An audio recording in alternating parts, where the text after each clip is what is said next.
Welcome to Horror Stories Fanatics.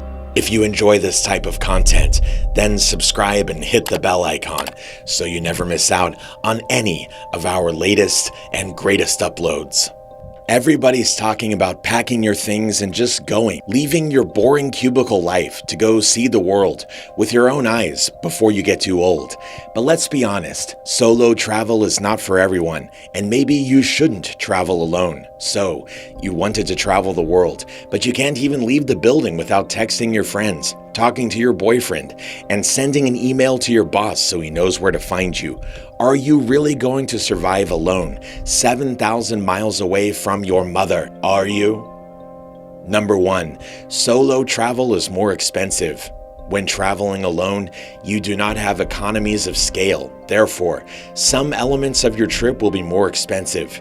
In fact, those responding to solo travel surveys report that the higher price of traveling alone is preventing them from taking their first solo trip. Key amongst these is accommodation with the dreaded solo supplement. However, you can partially avoid this unfair singles tax by opting to share a room on a small group tour. Some group tour companies are better than others, so do your homework before booking. In particular, look carefully at group size and typical customer demographics. When booking hotels, it pays to shop around. Alternatively, cut out the middleman altogether and negotiate directly with the hotel. Prices are often lower in the off or shoulder season. Remember that there is usually a good reason for this, but you should also have the advantage of avoiding the crowds. Cruises are a big bone of contention amongst solo travelers, with many companies charging a steep supplement for single occupancy of a cruise cabin. This is ridiculously unfair. For instance, one person will not eat as much as two. The tide is slowly changing, no pun intended, and an increasing number of operators offer single cabins. However, do your homework, as these may not represent great value. With no one to share the cost, private tours and taxis can be prohibitively expensive. So why not find another solo traveler to buddy up with, or find out if there are any group tours available? Number 2, you are alone. We all know someone who can't stand being alone. When you travel alone, you'll most likely eat alone, walk alone, ride the bus alone. At least most of the time. So, if you are one of those who need to travel in flocks or herds, solo travel is not for you. Think of this: you need to ask directions on your own. You will get sick alone, and you will get bored. Yes, it happens sometimes, being alone.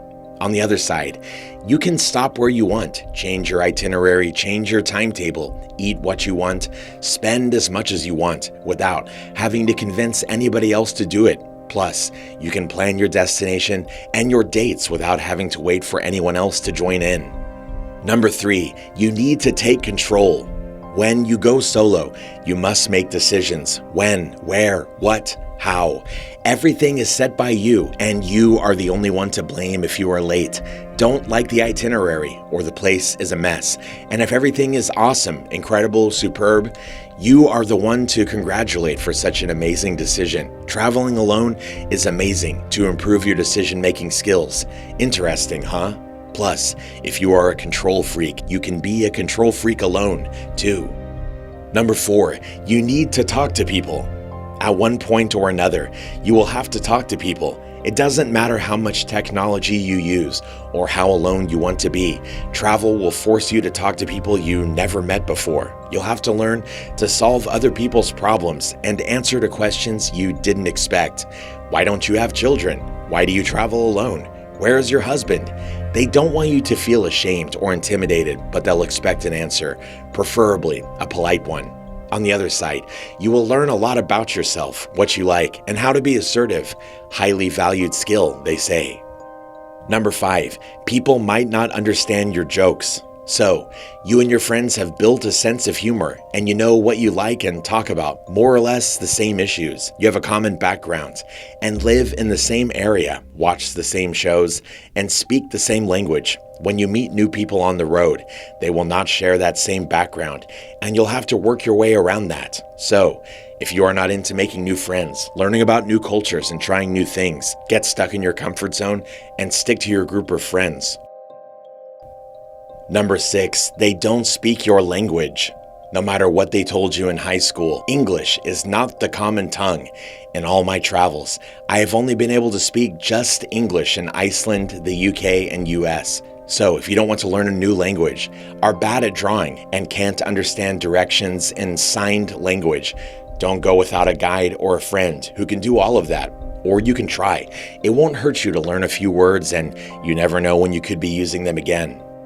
Number 7, it's dangerous for you. Okay, you might have heard how dangerous and intimidating the world can be, especially for female travelers. Everybody will highlight that when you tell them that you are going solo. There are countries where your dress code will be limited, others where you shouldn't speak to men, some in which finding women's items can be really difficult, but men get their share of warnings too. You just need to be extra prepared, conscious of every danger, and making every choice with care. But that doesn't mean there will be a problem right around every corner. Just remember, you are not the first woman or man to travel the world. Think of Jean Barre or Amelia Earhart, for instance. They traveled the world in the 18th and 19th centuries, and you'll discover that people are kind to strangers in many places around the world. Traveling alone gives you a whole new level of freedom. You can do whatever you want. You don't need to accommodate someone else's needs or take their opinion into consideration. You have time to reflect and be with yourself, and your experience solely depends on your decisions. While that all sounds nice, being alone in another country might get dangerous. There is nobody to have your back, and you are an easy target for thieves and perpetrators. Solo travelers have their own horror stories, and some of them shared what unpleasant adventures they've been through. So here are their recollections, 2 travel nightmares retold here exactly as they were recounted. Number 1, a woman was almost hauled off by some random guy in Berlin. True story. I had some dude try to haul me off my first day in Berlin. He stopped to ask me a question when I was in Tiergarten and proceeded to grab me by the wrist and refused to let me go. I had told him I was going to Alexanderplatz, and he started dragging me out of the park, telling me he would show me a shortcut that he insisted would only take 5 minutes to get there. For those of you that have never been, it's at least a 30-minute walk.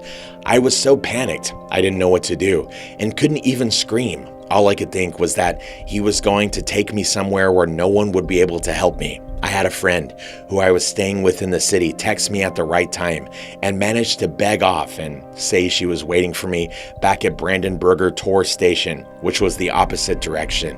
He only let me go if I open-mouthed kissed him goodbye and gave me his number, which he made me call, so he was sure I had the right one. He was pulling me towards the Holocaust Memorial, so after he let go, I rushed to it and hid in it so he wouldn't follow me. Funny enough, that night was the first day of the 2014 World Cup.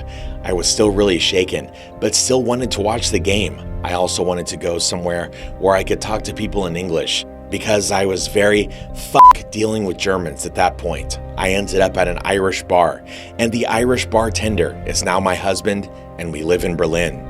Number 2, someone tried to enter this woman's room in the middle of the night, and the receptionist told her she didn't have a reservation. For me, it was when I was driving from Georgia to California to visit a friend.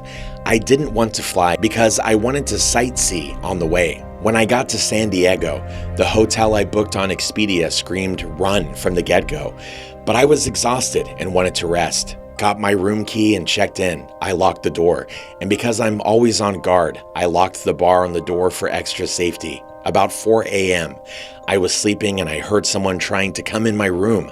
They had opened the door but couldn't get past the little bar that was locked. I quickly got up, threw clothes on, and went to the door to see what was going on. 2 guys outside the door with their hand in the slit of the door yelling at me. They kept saying, "Come here, pretty girl. Oh, a pretty face," or something like that. I called the front desk to see what was going on, and they said, "Oh, I didn't know you were still here." I was beyond furious and went to the front desk with all my stuff. The lady at the desk said I didn't have a reservation, even though I had my paper saying I checked in, my car decal stickers for parking there, and the room key. She said she rented the room out that I was in. Flabbergasted.